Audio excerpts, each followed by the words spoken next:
Hey, what's up? This is Aidan Jones and you and you are listening to Sitting Under a Tree for Tuesday the 8th, the 11th of August 2020. And it's cold. I got my heater on. This fucking heater, man, I swear I'm so terrified to get my electricity bill. I got one of those heaters, the fan heaters from Kmart, and the heater costs $20, but the emotional cost is far greater. No, I know it's just going to cost like. People have said it's inefficient. Like, people have said that, and they've told me, they've tried to warn me, I don't know, I won't. I just haven't done anything about it, and I know it just is gonna cost me so much money when the first electricity bill comes in, because I've been running it all day. Like, I've just been sitting in my fucking room, man. The other lockdowns weren't like this, were they? I don't actually feel that bummed. I've been feeling pretty good the last week. I got a bunch of shit that I'm going to talk about that's been making me feel very nice and happy. I was listening to a podcast yesterday. Louis Theroux talked to Mark Ronson, and they were John Ronson. Mark, the author, the one who wrote And So You've Been Publicly Shamed or whatever. Anyway, they were talking, and I think the interview was from the start of lockdown because they sounded very fucking happy-go-lucky about the whole thing. But they were saying, I reckon there's going to be a bunch of people after this who try and keep their lives the way that they are during lockdown. And I was listening to that thinking, you know what? Like, I reckon so, man. I want to do comedy again, but everything else about my life now is perfect, except for the one thing that I've always cared about, me being missing. Everything, like, dude, I've been playing The Witcher all week. I've racked up like 30 hours on The Witcher. TAFE is all but cancelled, which is... I mean, I paid $650 to do this TAFE course, but fucking, learning from home and that is fucked, and I've been sitting in my room for, I reckon I'm spending, trying to be as accurate as possible, 21 hours a day in my room. The other day, I left my room at like 9 p.m. to cook dinner, and it was like it felt like leaving to go on like an expedition, like a hike. Like, I put my fucking jacket on, I put socks on, and I grabbed my kit, like my water bottle, phone, book, speaker, just to go into the kitchen, because this is how much time I'm just spending in my room, and that heater is on for the entire time. There's not a moment that I'm in here that the heat... Oh, actually, no, that's a lie. I try and turn it off occasionally. I'll put it on high, and then I'll put it down to like just below high, that's still warm, but it's lower, and in my head I'm like, yeah, look at me doing my bit for the planet. But here I am recording a podcast in, what's the temperature? 14. That's not even that fucking cold, is it? But I'm not wearing socks, I'm not wearing a jumper, I'm wearing a shirt, I'm dressed like I would dress any other day of the year. I think I'm just unwilling to make any sort of allowance for the weather. Anyway, no one really cares about that. Look at that. I've spoken for about 4 minutes without actually saying anything so far. Welcome. Thank you for listening to my podcast. God damn it. How many times am I going to fucking start this podcast without thanking the good people listening? Thank you, everyone. Let me have a little sip of tea here. Oh. I just spent like half an hour before... before just looking up, I had like the idea that maybe I'll be like a guy who's really into tea. Maybe that'll be my new thing, because I think like not drinking now, the one thing that I do miss about drinking is trying new, like wines and oh god, I don't even know that I was ever that into it, but the idea of having the possibility of this whole world of different flavors and sensations out there that is wine, feeling like I've deprived myself of that does bum me out sometimes. And something that seems kind of like it could be on the same level as that, is the world of tea. Because I can't go and explore coffee because at the end of the day, as soon as I have 3, like my heart's going to explode out of my chest. So that's like the drawback of coffee. But tea is really an inconsequential beverage. and that is a big selling point for the tea company, isn't it? Want something that's not going to do anything at all for the way that you feel or who you are, but is still somehow a galaxy of flavour to be explored. It's really a nothing, isn't it?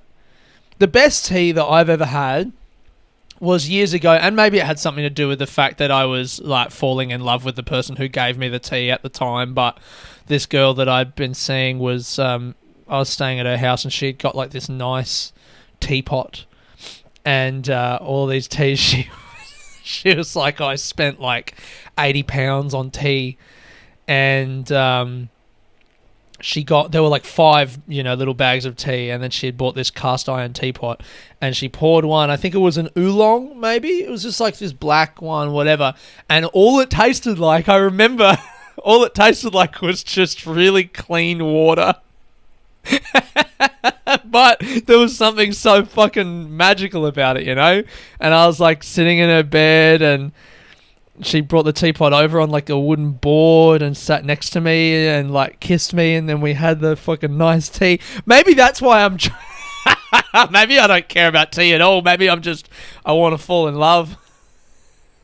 But anyway, I spent like half an hour looking up local Melbourne tea suppliers, and then one of them was like, one of them, I was reading all the copy on their websites, and one of them was like, there's nothing better than like you need a good quality tea with good instruments and a nice, like tasty water that you like. And I was like, oh, okay, so if I want to have good tea, then I need to get like a water purifier. So I'm looking up clay water purifiers or ceramic water purifiers and jugs and stuff for like $300. Imagine someone comes around my house, sees me, I'm like pouring water into a cup out of and I don't have any glasses in my kitchen. We have 2 glasses at my house. I'm pouring water into a fucking mug that my old housemates left here when they moved out from a $300 water purifier because I just want to fall in love again.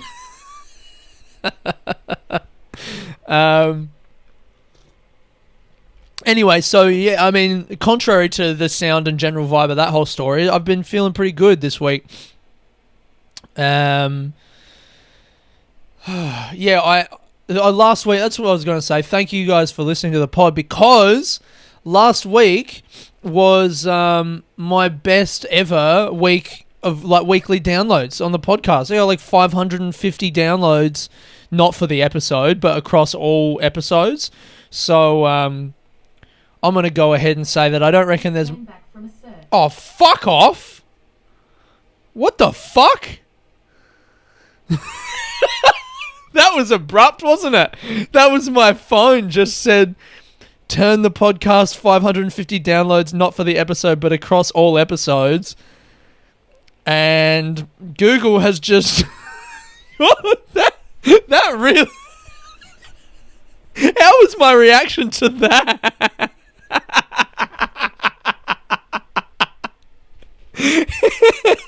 How much of a hair trigger? What's that word? I always try and make that analogy, but I never know. Like a fine, like a tripwire or whatever. How much of a short fuse am I on that as soon as my phone, evidently my phone thought I was talking to it and gave me an answer, and my reaction is fuck off.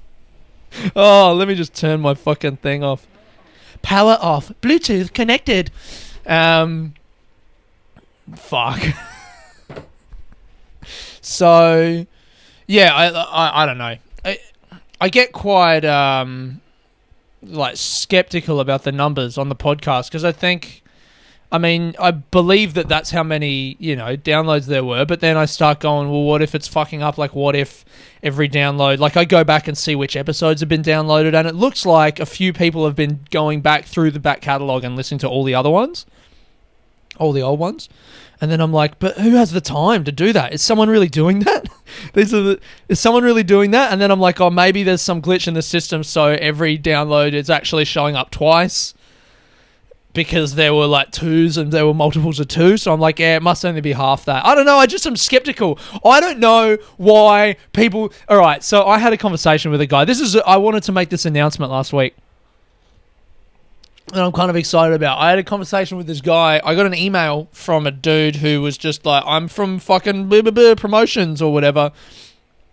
Emailed me and he went, I listened to your podcast and it made me laugh, and I'm doing this new thing where I'm... Basically, he wants to put ads on the podcast. And I was skeptical because it was just a cold call email. I'm like, who the fuck is this? First thing I said was like, what bit did you laugh at? Which episode? Tell me which part, because I was like, this is bullshit, you know, this is just a guy emailing me a thing because I don't know how, but he's going to try and take money off me. And he said, like, I'd love to chat to you on the phone. So I emailed him back, and he emailed me back and told me which bit that he liked, and that made me feel good. And I was like, you know what, I'll give this guy a call. And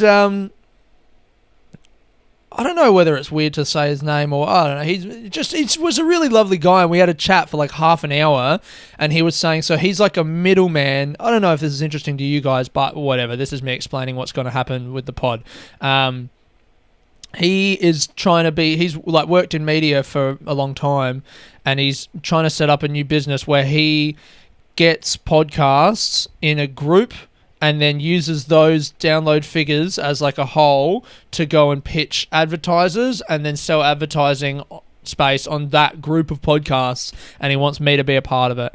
And I just fucking opened right up to this guy and started talking about, you know, where I'm at with my podcast is I'm trying to have it be like a replacement for stand-up for me, like emotionally, because I did like stand up for me. I said to him, where for me, like I did 610 gigs last year. Stand up is my whole life, and I can't do it anymore. And so the podcast at the moment is like the closest thing that I have, and I'm really enjoying thinking about things that I might normally say on stage and saying them on the podcast. And he was like very receptive to that, and he has a couple other businesses that he's started, and he's just like interested in...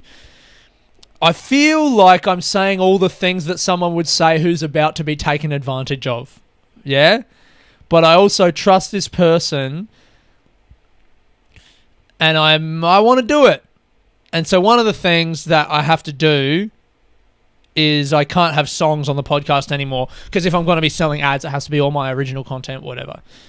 So I'm a bit bummed about that. I'm not going to be able to put music at the end of the pod anymore. I'm still going to recommend a song this week, and I guess if you want to listen to it, I'll leave a link in the description of the pod, and maybe I'll do that for a bit, and then maybe I'll get tired of doing that. I don't know, but that conversation was so fucking cool to me because I guess it was like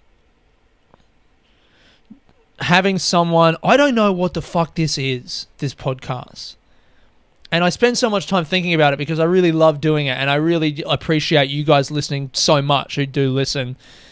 And I know there's 54 of you listening because this last week's fucking episode is on 54 down. It's on 52, actually. That's a lie. Why do I need the number to be 54? It's just funnier to me, but it's not. It's on 52. Which means I've lost 2 people. What did I do? So, yeah, I love doing it so much. And I do make myself laugh a bunch. And this is like, you know, it feels like close to stand-up. But I don't know what it is. And like I've looked at other podcast networks. Or like, so I was talking to this guy yesterday because we're figuring out the tech, you know, aspect of how to put ads on the thing. And I don't think there's going to be ads this week. It'll be probably next week or the week after. But one of the things, so we were talking about promotion, you know, and that's a part of the reason why I want to work with him is because he just seems to be interested in figuring out how to promote this, because he's going to get a cut of the ad revenue from this podcast. So it's in his and my interest to grow the audience of the podcast, right? So we're talking about marketing strategies. And he said there's a social media engagement strategy.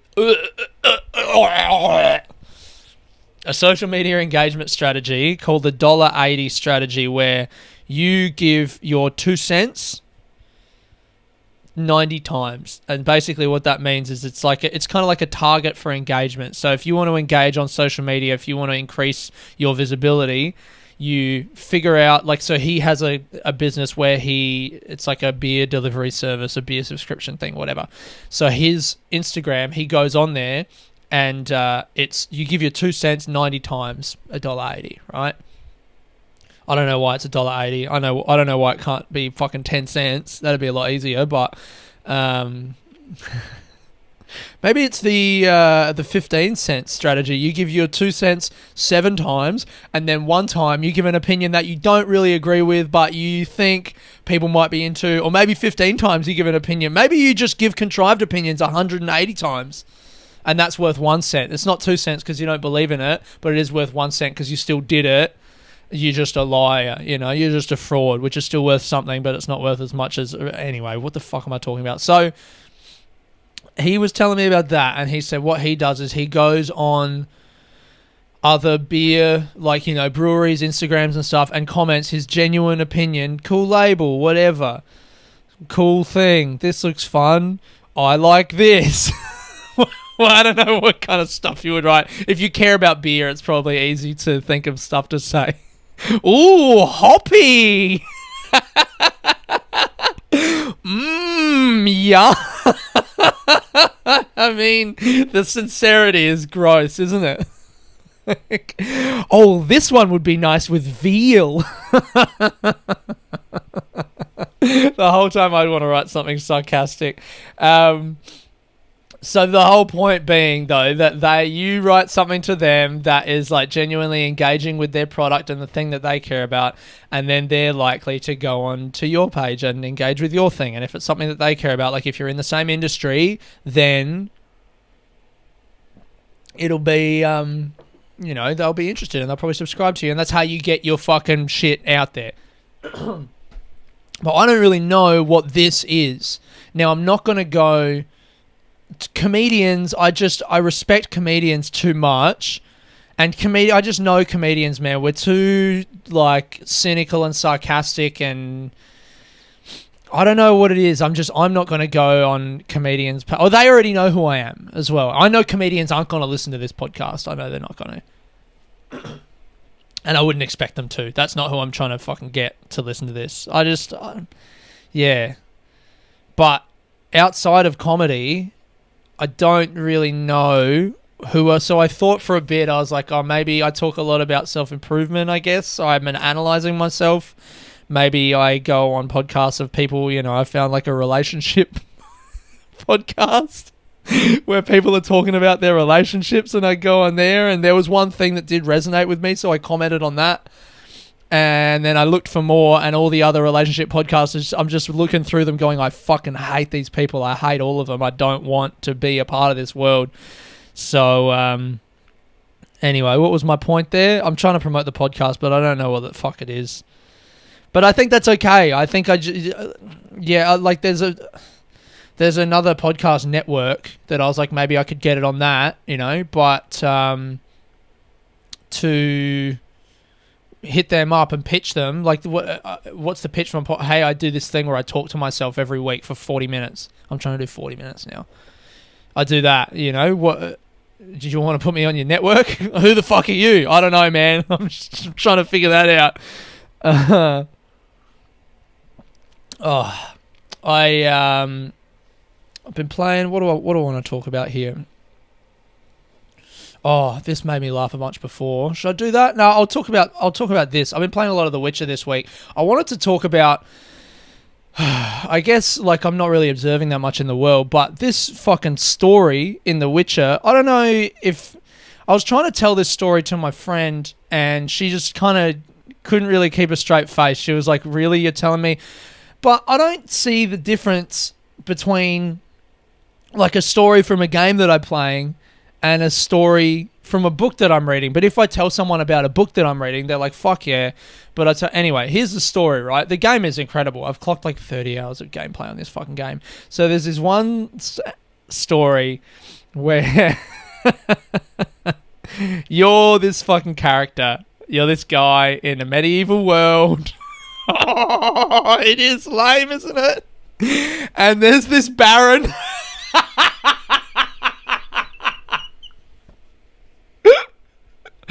Oh, God. There's this baron that you go and find because you're looking for your fucking adopted daughter, right? That's the main storyline of the game. You go and find this guy because you heard she might be in his castle. And you go there and the guy's like, I'll tell you where I saw that lady and I'll tell you where she is, but you got to help me find my wife and daughter, right? And so you're in his castle. You're like, okay, because that's kind of what your character does. He's like a mystery solving monster slayer guy. He's kind of like a detective with swords, I guess. He has his Witcher senses, so he can sense things. I don't know. And so you go into the castle and you're like, all right, let me see the room. And there's like signs of a struggle. You know, there was a fight in the room. There's like a broken candlestick and some fucking spilled wine on the floor. And you're like, okay. So there was a struggle. Maybe they were kidnapped. And you leave and you do a bit of searching and you find out that the guy, the Baron, is an alcoholic and he was beating his wife, right? And the wife and the daughter left to get away from him. And so you go back to him and you're like, all right, man, I've found out what happened. You fucking beat your wife and that's why they left, stupid. And you don't even fucking remember what happened because you were drunk. You kind of put that to him. And then he goes, well, that's not the whole story. Okay, what actually happened? Well, yes, that did happen. I did beat her, but there's a reason.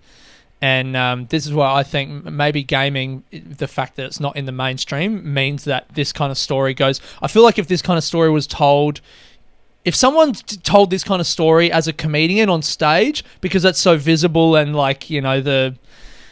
Me Too, feminism, everything, I think people would jump on this, but no one's really paying attention in that world. No one's paying attention to the stories that are being told in games. This is like one of the biggest games ever. Anyway, so he says, that's not the whole story. Actually, what happened was, like, yes, I used to beat my wife, but that's because when we got together, we were so in love, but then I went away to war and she cheated on me with this guy, not just once, but for 2 years, had a relationship.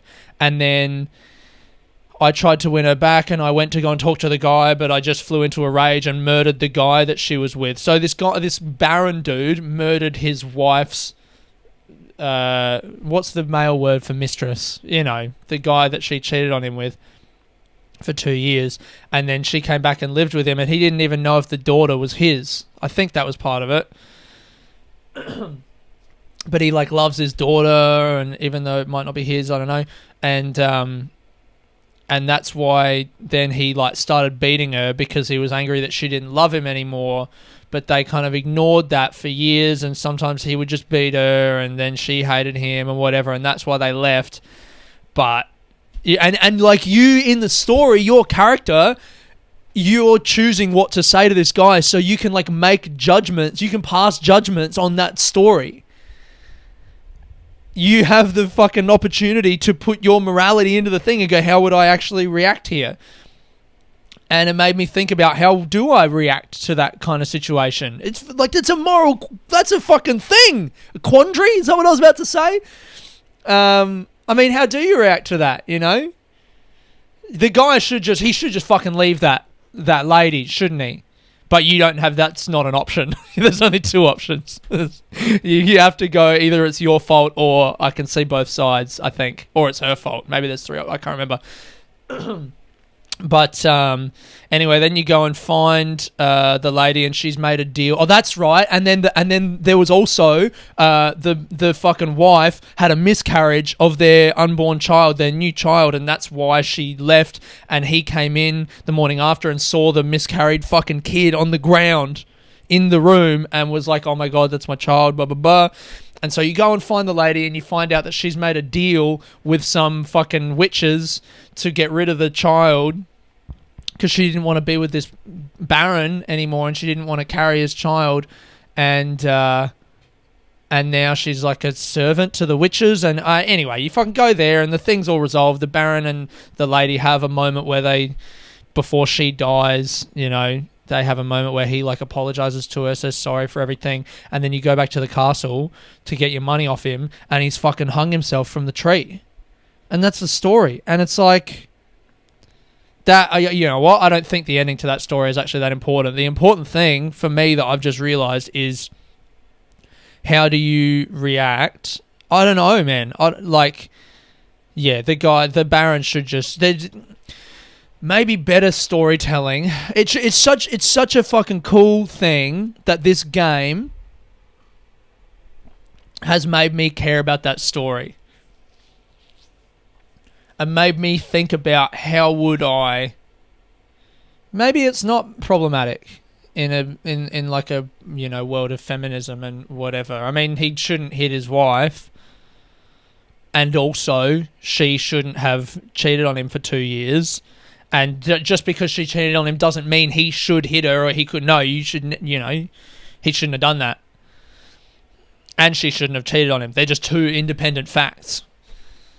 And then you in the game get to pass judgment on his actions. And I think I said I see both sides, not because I agree with him having hit her, but because I read on a forum that at the end of that storyline sometimes is that he kills himself, and I didn't want him to kill himself. That's right, because I was trying to think, well, if there's like, I know there's like multiple endings to it. I wish I didn't read the thing, to be honest. I'm not going to read any more stuff about The Witcher because there's way more storylines that I don't know about. But it was in my mind like, this guy, there's a possibility that this guy's going to kill himself, and so I wanted to say the right things to hopefully have him not kill himself, because I don't want him to kill himself. Is that okay? That doesn't feel that satisfying, does it? It's fucking complex. It's a great game, man. I would recommend anyone play the game. I was trying to tell my friend what I secretly want is I just want someone to be able to enjoy this with, because I guess the thing about a game like this is you only... I'm playing it by myself, and I'm only ever going to play it by myself. And so, I mean, it is like reading a book. It's a very solitary thing. I guess what I'm trying to say is I'm a little bit lonely. I feel like this game is giving me a really amazing experience right now. I feel like I'm, you know, I get to play through this amazing story, and I want to share it with someone. And maybe that's the hook to the podcast. Maybe the podcast is, I'm a lonely man.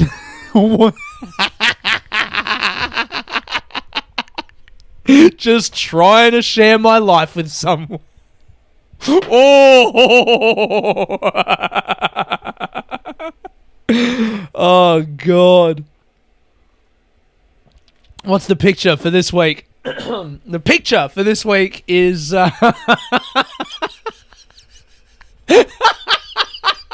I could genuinely put that as the fucking bio on the Instagram of the podcast, couldn't I? A lonely man trying to share his life with the world. Holy fucking shit. Would that be too much? I mean, maybe I'll do it. At the moment, the bio, me trying to plug the podcast or trying to, you know, quantify what it is what have I written? What fucking garbage have I landed on this week? I keep changing it because I'm keeping trying to... I've put stand-up comedy, but instead of an audience, I'm trying to make myself laugh every Tuesday forever. I think that'd read better, wouldn't it? A lonely man trying desperately to share his life with the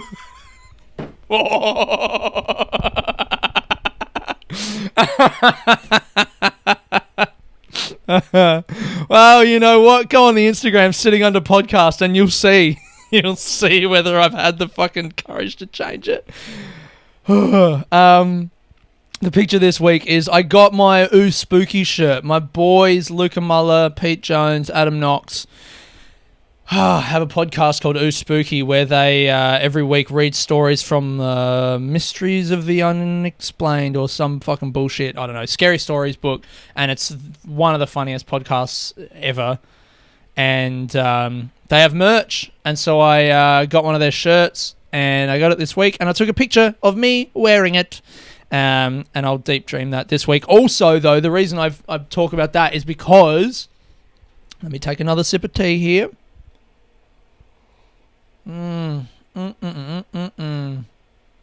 Fuck, that's good shit.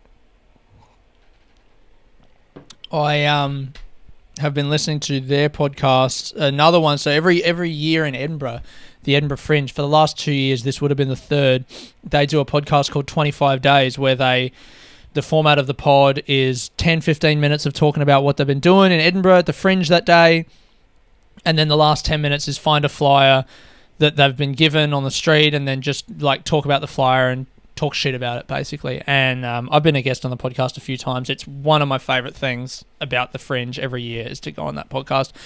But the Fringe isn't going ahead this year. It didn't happen. So they're doing podcast every day, and they recorded them all in like a 3 or 4 day, just fucking smashed them out, right? And they're doing it as if the Edinburgh Fringe is still happening in like a parallel universe group delusion where it is still happening. And I've been listening. They're putting it out every day of what would have been the Fringe. And fuck, they're so good, man. If you want a fucking funny podcast at the moment to help you forget what our lives are like right now, go and listen to 25 Days with Adam Knox, Peter Jones, and Luca Muller. It's on Spotify, iTunes, whatever podcast shit you're using. I am laughing so hard at this fucking podcast. It's so good. And those guys are just so funny and so sharp. And you can tell that they just smashed it out in a few days because they were all so on form. I'm really looking forward to the last episodes when they're all falling apart. I don't know. That's my favorite thing at the moment. So go and check that out. I could not recommend that highly enough. Other recommendations.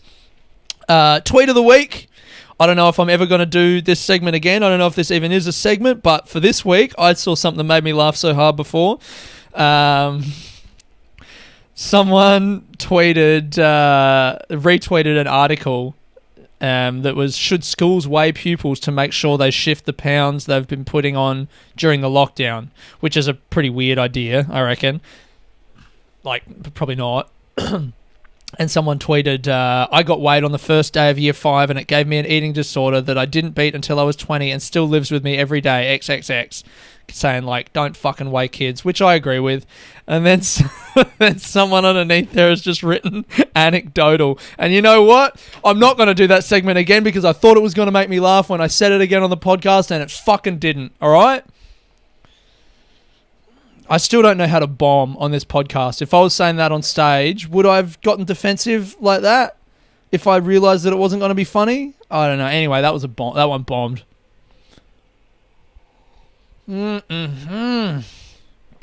Oh, it just made me like anecdotal.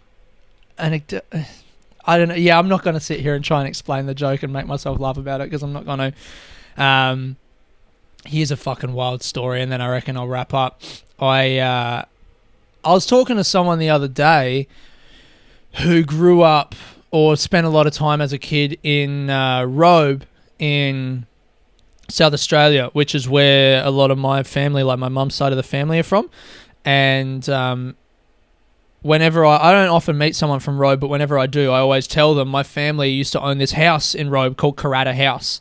And I don't know what that means or what that is. I don't even have any memory of ever... I know I've been to Robe in my life, but I don't have any memory of it. If you showed me a picture of Robe, I wouldn't. I don't know. I don't know what Robe is. I just know it's a place where I think my mum's dad's family were from there. And my mum said they used to go to holidays down at Karata House when she was a kid. And I asked my mum finally, because the person I was talking to was just like, oh, yeah, I know Karata House. What was the story? And I was like, I don't really know the story. Let me ask my mum. So I asked my mum, what's the deal with Karata House? I know, was that connected to our family or something?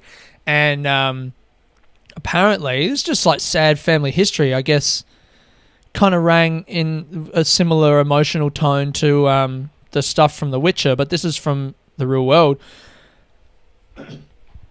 My family, someone in my family had brought this old, it's like a mansion in the 1920s in this town, and they used to go down there for family holidays, and mum even said like Karata Beach next to the house, they considered that like the family beach, and they would get annoyed when other people came to that beach. And because they were like, this is our fucking beach, fuck off. And like cousins and the whole family used to go down there and be there on that area under the cave. And she said like happy memories, whatever. And then the house was sold because the couple who owned it, who were like, I guess my grandpa's cousins or something like that, were both, the couple got old and needed to pay for their hospital bills, and so the family sold the house to pay for their hospital bills.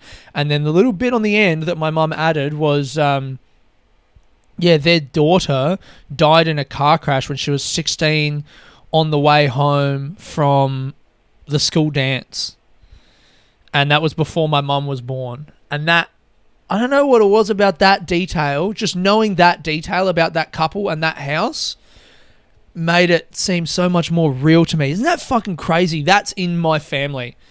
That there was I'm imagining this old couple living in this mansion whose daughter died. My mum was born in 67, so daughter died in the 60s or 50s when she was 16. I mean, that is just so fucking awfully tragic, isn't it?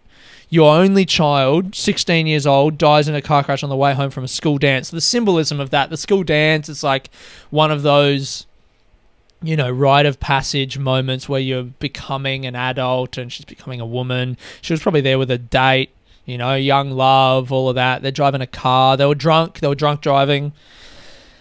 And that's supposed to be, the times in your life that you look back on as like some of the happiest moments, or just like young and innocent. And this girl fucking died then.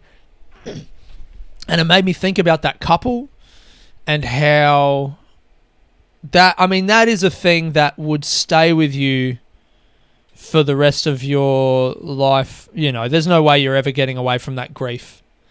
And I thought, like, you really have a choice when you're with someone, because if you're with someone, your whole relationship, if that's your only child, that like child kind of is in a big way. People talk about, I mean, I don't know, I don't have a kid, but like, I don't know what that is to have a kid, but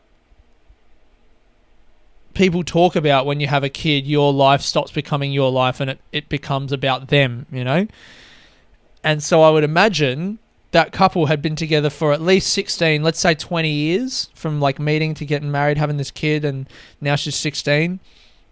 And the whole of their relationship has been pretty much about like this kid.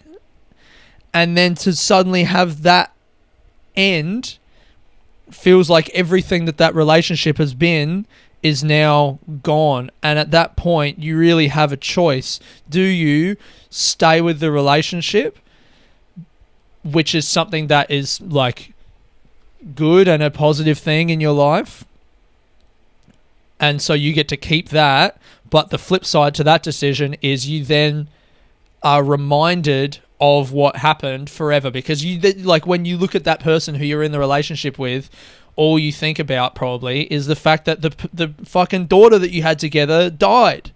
And so that grief would be magnified forever by the fact that you're still in that relationship, but you get the positives of still being in that relationship. That's one choice. The other choice is to leave the relationship, try and leave the good and the bad, everything behind, run as far away as you can, and try and start again and maybe meet someone else and have a new relationship and see if you can find that joy again. And I don't know what the fuck I would choose, man, but I guess these two people chose to stick it out with each other and have each other to... There's something really beautiful about that, isn't there? That those two people had each other to...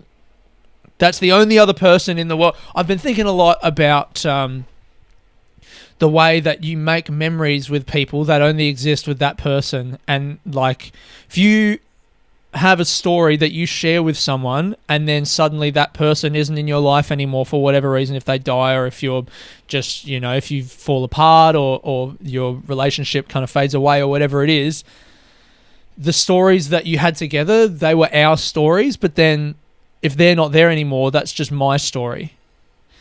And I guess there's only one other, the person who was there who did it with you, that's the only person who can really understand what that story is to you. And those two people are the only people in the world who would understand what their grief was about their daughter. And I guess the choice is do you support that person through their grief and have them support you through yours, or do you try and run away from it? And I think it's really nice that they stayed together, proven by the fact that they were old together and in hospital and all that kind of stuff. I guess the only other thing I would say, though, is that if one of them had decided to run away from the grief and try and start a new life, then maybe there would have been enough money in the family to pay for one person's hospital bills and then my family would still have a mansion in Robe.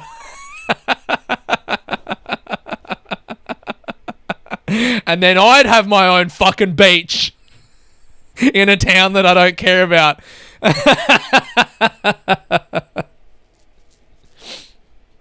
Yeah, my grandpa often talks about cycles of money in the family or in families in general. That one generation makes all the money, the next generation, one generation is born poor and makes money. The next generation was born like still fairly poor, but is there and is a child when the money is made, so they kind of understand it, but not as much. And then the next generation, the third one, is born rich, and so they waste all the money. I don't know why. He just always talked about that. And hearing this story, I'm like, fuck, was my family rich 100 years ago? We had a mansion in Robe. I mean, it's like, I don't know the town. I don't know if it costs a lot of money to have it, but a mansion's a fucking mansion, isn't it? It has the house has a name. Karata House. Someone who I don't know, who I've never met, knows Karata House just because they've been to Robe. And my family used to have that, and now we don't. And we used to have a beach, and now we don't. I don't know. Anyway, the song I'm going to play you guys this week, that I'm not going to play you, because I'm fucking trying to get used to whatever, you get it, is Fortune by Laura Marling. And this is a song that my friend gave me as a recommendation. And it's very sweet. It's nice. You know what? It doesn't feel right, actually, to have a song recommendation at the end of this without playing the song. And fuck it. This week I'm going to put it because I don't have any ads in it this week. So I'm going to play you guys out with that song. And then maybe next week I just won't have a song recommendation unless I really want to. All right. That's the podcast. Thank you guys for listening. This has been Aidan Jones, sitting under a tree. Peace.